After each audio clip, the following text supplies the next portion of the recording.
My name is Brett Endies. I'm known as the Dog Savant. I've been training dogs for 25 years. My life's mission is to help people learn how to think like their dogs, to help solve their most severe behavior problems.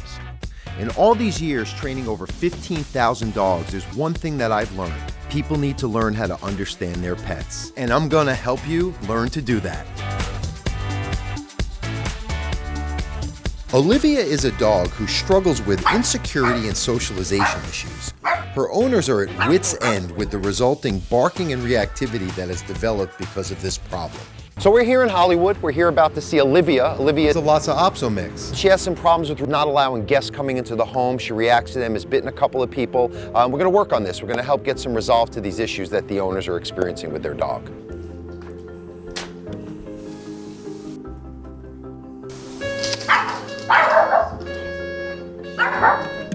And you can already hear the dog barking. A lot of times they pick up on these cues, and especially in apartment buildings, there's a precursor to the actual event.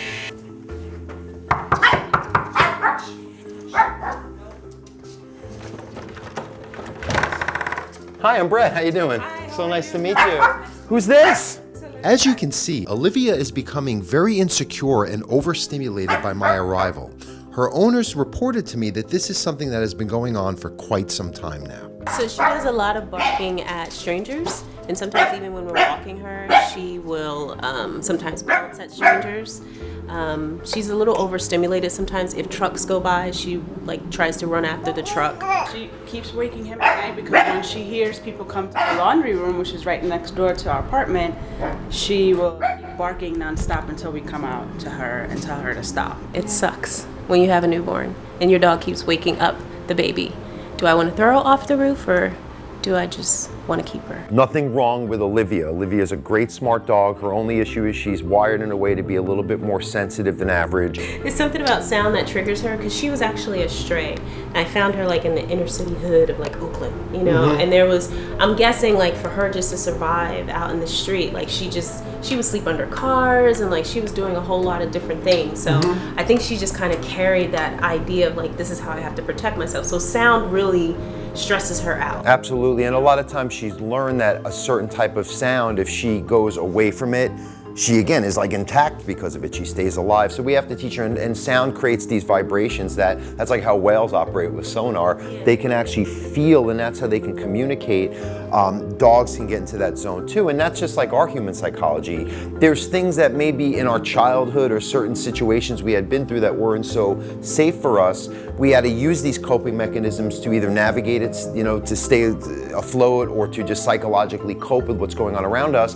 And then sometimes we carry this later into our lives where it really isn't necessary because that's not going on, yet it's hard to let it go. And of course, with our own psychology, we have to do the work with dogs. The beauty of it, and why I choose dogs over working with people in that realm, is because the dogs, you can influence them and get them to trust you as their human guide in life, to kind of let it go based on us putting them back to the here and now in their thinking. So that's all this training does, is gets their mind and body into the moment, versus when she's in this state of, getting sensory overload, she's just portholing back to this, okay, I go to this place to survive. And again, we're seeing her learn better coping skills that we want her to be able to do on her own, because we're giving her no choice but to have this new calm way through our guidance. We can see her now, she's more in the moment, and we just have to maintain this when it's times where it's not so easy for her to stay this way on her own, by giving her, literally just, this is what you do for this duration of time. You lay here, you focus on this, you meditate, and you create these calmer associations to replace, the times you're getting too stimulated. So you're saying you're finding new tools? New tools to get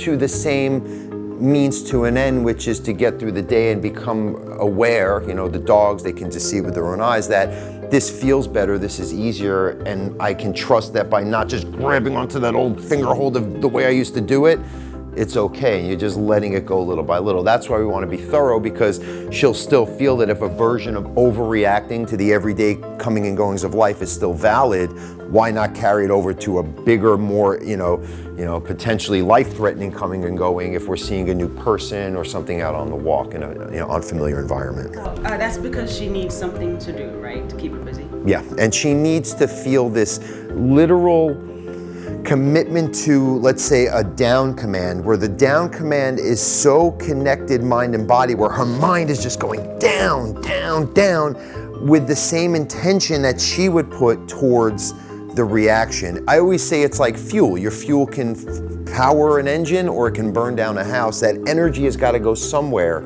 So you need to redirect it into that single pointed focus. And when you get that dog locked into that state, I always say it's like running a Facebook app in your phone. Their brain is your phone, but when you press Facebook, it just starts running until you decide to turn it off. And if you can develop commands with duration, implication, where the dog hears down and just starts meditating on it, their mind and body, their synaptic activity centers itself, and there's actually this feeling of being calmer with that filter of not everything hitting her and just sending this disruption. So what you want to do is use the leash as an extension of yourself. You want to see it as a way to transfer energy between you and her.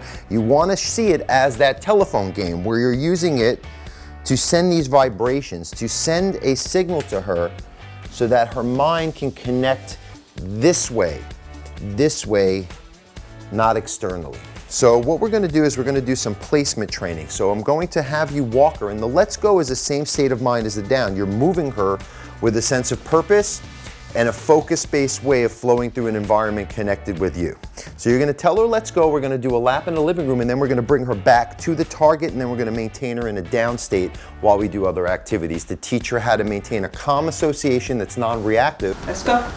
So you're going to place her on the mat and you're going to put her in a down command. I like the down command once you get it developed in a dog because it's a very comfortable place that they can be in physically while they maintain a calm, focused state of mind. What we want to do is place Olivia here in a target location. We want to show her that when life is going on around her, this is all she needs to be concerned about. And what it's going to do is create a sensory filter. It's going to get her mind connected with her body by the commitment to the down command. Now here's where the work comes in place for the owner.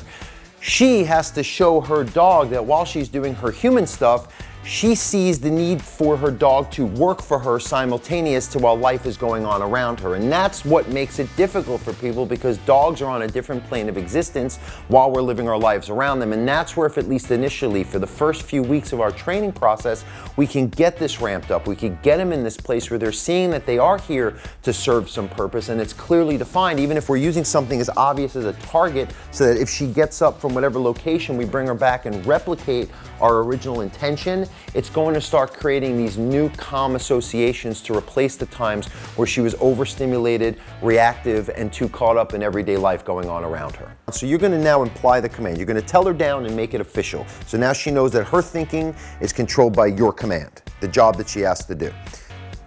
Down. So you're going to give her the down.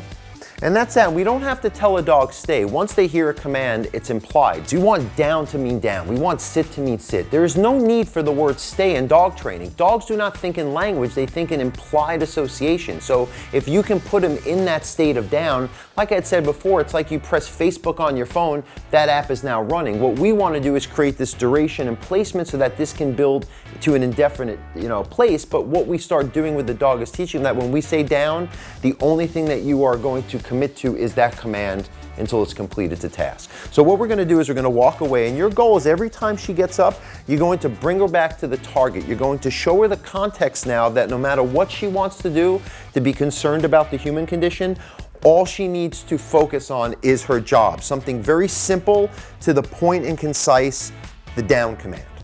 So we're going to just monitor her state of mind, because if you start walking away and her mind starts losing the command, her body is going to follow suit. This is all about keeping her mind in a certain state, and her body will do whatever we want. So we're going to walk away, and you just slowly, you're kind of doing this cha-cha thing where you're going away, you're coming back.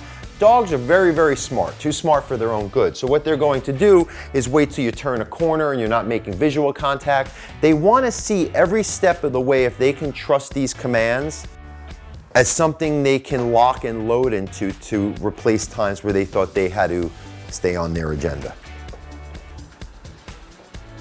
So as we walk away, we want to just monitor her state of focus. We want to show her that as you're doing different human activities, different events, you're still keeping part of your mind on her need to do her job and complete her task alongside of you.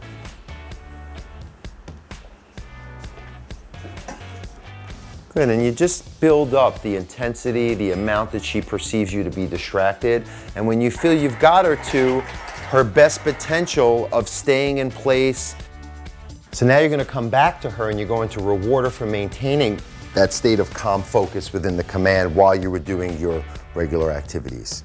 And she sees the cause and effect that, number one, by letting go, life still moves on, and number two, by doing the command, a calmer association that gets rewarded replaces the old association she's made as far as overreacting.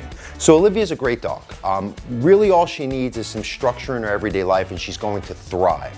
But she really needs it in a consistent way. You need to start replacing some of these associations she's made where she's gotten too stimulated and too reactive as a coping mechanism to get through her everyday shared experiences that you're having with her. So I really want to start having you do these placement commands, start replacing the times where she's thinking about too many thoughts and directing them into the one single pointed track of thinking through these basic commands that I'm showing you how to do. And I want you to just put in some work, start structuring her walks more, and start showing her how to replace these times where she was just losing consciousness because she was becoming too stimulated from sensory overload, and getting this more clear, filtered, well-led way of getting through these interventions and these situations so that she can actually see it with her own eyes and learn about life on life's terms. So I think you're going to do great. Thank you so much. Good to see you. Thank you. Appreciate it. Got it. Bye, Olivia. Very nice to meet you, sweetie. Have a great day. Bye, sweetie.